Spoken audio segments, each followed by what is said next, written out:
بسم الله الرحمن الرحيم আসসালামু আলাইকুম ওরহমতুল্লাহি ওবরাকাতুহু। কাসিদার সৌগাত বা শাহ নিয়ামতুল্লাহ রহমতুল্লাহ আল কাসিদার আগের ভিডিওতে আমি চতুর্থ পর্ব পর্যন্ত আলোচনা করেছিলাম। আজকে পঞ্চম পর্ব নিয়ে আলোচনা করব। আর আজকে শুরু করব 38 নং প্যারা থেকে, কারণ আগে আমি 37 নং প্যারা পর্যন্ত আলোচনা করে শেষ করেছিলাম। তবে আজকের প্যারাগুলোর মধ্যে সব থেকে গুরুত্বপূর্ণ কিছু পয়েন্ট রয়েছে। চলুন তাহলে আমরা আজকে সেই প্যারাগুলো জেনে নেই।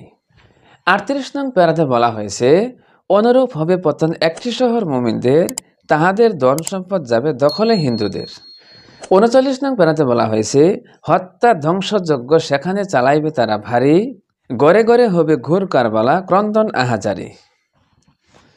এই দুটি পাড়াতে বলা হয়েছে মুসলিমরা কাশ্মীর অথবা আফগানিস্তান অঞ্চল দখল করে নেবে। এরপরই মুশরিকরা মুসলমানদের আরও একটি ক্ষুদ্র অঞ্চলকে দখল করে নেবে। আর তারা শুধু সেটাকে দখল করে নেবে না, সেখানে হত্যা, ধর্ষণ, লুটতরাজ তারা ব্যাপক হারে চালাবে এবং ব্যাপক জুলুম অত্যাচার শুরু করবে। মুসলমানদের ধন সম্পদ যত কিছু আছে মুশরিকরা সব কিছু লুট করে নিয়ে যাবে। আর মুসলমানদের ঘরে ঘরে তখন কারবালার মতো রূপ ধারণ করবে। তবে আমরা সকলেই ধারণা করতেছি সেই মুসলিমদের ক্ষুদ্র অঞ্চলটা হচ্ছে আমাদের প্রিয় জন্মভূমি। আর এই অঞ্চলটাকে মুশরিকরা দখল করে নেবে এবং এখানে ব্যাপক হত্যাযজ্ঞ তারা চালাবে। অর্থাৎ মুসলিমরা কাশ্মীর অথবা আফগানিস্তান দখল করার পর মুশরিকরা আমাদের এই প্রিয় মাতৃভূমিকে দখল করে নেবে এবং সেখানে ব্যাপক লুটতরাজ এবং হত্যাকাণ্ড চালাবে। তো কাসিদার এই প্যারাটির ভবিষ্যৎবাণী এখনও বাস্তবায়ন হয়নি, তবে সামনে সেটা হওয়ার কথা। আর এই সামনে বলতে সময়টা একেবারে নিকটে চলে এসেছে। বাংলাদেশের বর্তমান পরিস্থিতি দেখলে দেখা যায় বিষয়টা একেবারে মাথার কাছে চলে এসেছে।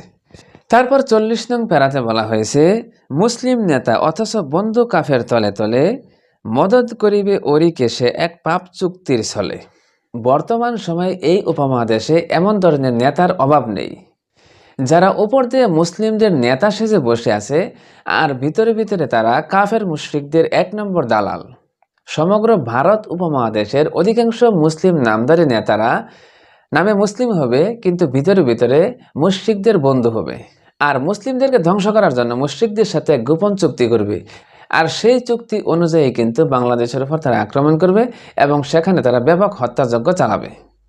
আর এই সময়টা কিন্তু একেবারে নিকটে চলে এসেছে। হয়তো আমরা এই বিষয় সম্পর্কে একেবারে উদাসীন হয়ে পড়ে আছি।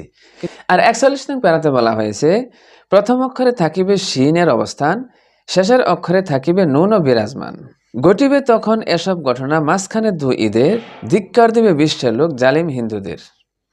আর সেখানে সেই নামদারি মুসলিম শাসক যারা মুসলিম সেজে বসে থাকবে, কিন্তু ভিতরে ভিতরে মুশরিকদের সাথে আঘাত করে চলবে, তাদের বন্ধু হবে, তাদের পক্ষে কাজ করবে আর মুসলিমদের ধ্বংস করবে, সেই নেতাদের নাম কিন্তু এখানে বলা হয়েছে।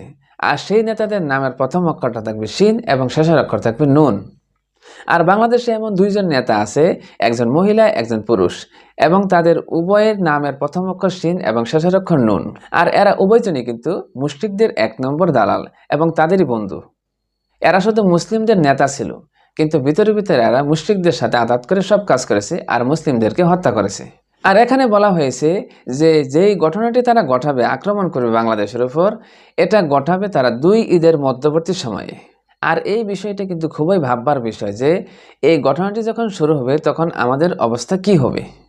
আর এই জন্যই কিন্তু আমাদের বাংলাদেশের সকলকেই উচিত এই বিষয়ে আগের থেকে কিন্তু একটা পরিকল্পনা করে রাখা যে তখন কি করা উচিত, মানে তাদেরকে মোকাবেলা করার জন্য আগের থেকে সম্পূর্ণ প্রস্তুতি গ্রহণ করে রাখা, যাতে উপযুক্ত সময়ে তাদেরকে সঠিক জবাব দেওয়া যায়। আর বর্তমানে কিন্তু বাস্তবতাও কিন্তু আমরা সচক্ষে দেখতে পাচ্ছি, বিষয়টা কিন্তু একেবারে আস্তে আস্তে সেদিকেই গড়িয়ে যাচ্ছে। তারপর 42 নং প্যারাতে বলা হয়েছে, মুহররম মাসে হাতে আর হাতে পাইবে মুমিনগণ, জঞ্জার বেগে করিবে তাহারা পাল্টা আক্রমণ। 43 নং প্যারাতে বলা হয়েছে, সৃষ্টি হইবে ভারত ব্যাপিয়া প্রচণ্ড আলোড়ন, উসমান এসে নিবে জিহাদের বজ্র কঠিন পণ। এই প্যারা দুটিতে বলা হচ্ছে যে মুসলমানরা আক্রান্ত হবে 2 ঈদের মধ্যবর্তী সময়ে, আর মুসলমানরা হাতিয়ার হাতে পাইবে মুহররম মাসে। 2 ঈদের মধ্যবর্তী বলতে এখানে জিলকদ আর জিলহজ মাসকে বোঝানো হয়েছে। আর মুহররম মাসে মুসলিমরা হাতিয়ার হাতে পাবে, এর তারপরেই তারা জঞ্জার বেগে তাদের উপর পাল্টা আক্রমণ শুরু করবে। এখানে উসমান এসে কঠিন পণ নিবে, মানে যিনি এসে বজ্র কণ্ঠে তিনি শপথ করবেন যে মুশরিকদের বিরুদ্ধে লড়াই করার জন্য। 44 নং প্যারাতে বলা হয়েছে, সাহেবে কিরান ও হাবিবুল্লাহ হাতে নিয়ে শমশের খুদাই মদদে ঝাঁপিয়ে পড়িবে ময়দানে যুদ্ধের। ওই যে আগের প্যারাতে বলা হয়েছে উসমান, এখানে উসমানের ব্যাখ্যায় কিন্তু পরের প্যারাতে বলা হয়েছে। আর সেই ব্যক্তিটি হবেন কিন্তু হাবিবুল্লাহ এবং সাহেবে কিরান দুজন। এরা দুজন কিন্তু কঠিন শপথ করবেন তাদের বিরুদ্ধে পাল্টা আক্রমণ করার জন্য, প্রতিরোধ করার জন্য। আর এই ব্যক্তিদ্বয় হলেন, একজন নাম হবে হাবিবুল্লাহ, আরেকজন নাম হবে সাহেবে কিরান। মানে হাবিবুল্লাহ এবং সাহেবে কিরান এই দুইজনের নেতৃত্বেই কিন্তু মুসলমানরা মুশরিকদের ওপর ঝাঁপিয়ে পড়বে। আর যার ফলে আল্লাহ সুবহানাহু ওয়া তাআলা কিন্তু এদেরকে মুশরিকদের ওপর বিজয় দান করবেন। 45 নং প্যারাতে বলা হয়েছে, কাঁপিবে মদিনী সীমান্ত বীর গাজীদের পদভারে, ভারতের পানে আগাইবে তারা মহারণ হুঙ্কারে। এই প্যারাতে বলা হয়েছে যে সীমান্তবর্তী অঞ্চলগুলোতে মুজাহিদ ভাইদের পদভারে ভারী হয়ে যাবে, মানে সীমান্তবর্তী এলাকায় সবাই জড়ো হবে এবং তারা হুঙ্কার দিয়ে তারা জালিমদের উপর ঝাঁপিয়ে পড়বে এবং তাদের উপর পাল্টা আঘাত করবে এবং তাদেরকে পাল্টা আক্রমণ করে পরাজিত করবে এবং ইসলামের বিজয় ছিনিয়ে আনবে। 46 নং প্যারাতে বলা হয়েছে, পঙ্গপালের মতো ধেয়ে এসে এসব গাজিয়ে দিন, যুদ্ধে জিতিয়ে বিজয় ঝান্ডা করিবে উড্ডিন। মানে এই প্যারাতে বলা হয়েছে মুজাহিদ বাহিনীগণ ব্যাপক হারে, ব্যাপক মাত্রায় পাল্টা আক্রমণ করবে মুশরিকদের উপর এবং যার ফলে কিন্তু তারা মুশরিকরা পরাজিত হতে বাধ্য হবে আর মুসলিমগণ বিজয় অর্জন করবেন। আর মুসলিমগণ বিজয় অর্জন করে কালেমার পতাকা উত্তোলন করে দিবেন।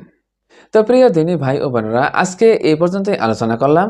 বাকিগুলো সামনের কোনো ভিডিওতে আলোচনা করব ইনশাআল্লাহ। তো সেই পর্যন্ত সকলেই ভালো থাকবেন, সুস্থ থাকবেন। আসসালামু আলাইকুম ওয়া রাহমাতুল্লাহ।